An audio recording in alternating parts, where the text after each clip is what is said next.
સૌરાષ્ટ્ર સહિત ગુજરાતમાં છવાયો વરસાદી માહોલ। સવારથી રાજ્યના 72 તાલુકાઓમાં વરસાદ। સૌથી વધુ ધંધુકામાં 2 ઇંચ, લોધિકામાં 1.5 ઇંચ વરસાદ।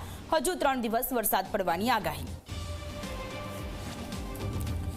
માવઠાથી ખેડૂતોને થયેલા નુકસાન મુદ્દે રાજકારણ ચરમસીમાએ। ઓનલાઈન સર્વે નહીં કરાવવા અમરેલી જિલ્લા કોંગ્રેસ પ્રમુખની સરપંચોને અપીલ। 3જી તારીખથી કોંગ્રેસ જિલ્લાભરમાં યોજશે ધરણા।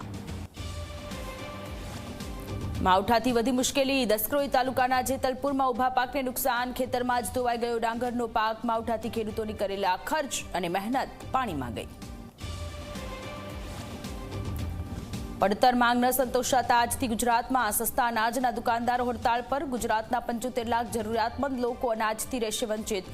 મુખ્ય 20 પડતર માંગ ન સંતોષાતા એસોસિએશને આપી છે ચોક્કસ મુદતની હડતાળ। ડીએપી ખાતરની અછતથી ખેડૂતો મુકાયા મુશ્કેલીમાં। ડીએપી ખાતર માટે દ્વારકામાં ખેડૂતોની લાંબી લાઈનો લાગી। ખાતર માટે ખેડૂતોને આવ્યો ભટકવાનો વારો। શિયાળુ પાક માટે જરૂરી છે ડીએપી ખાતર।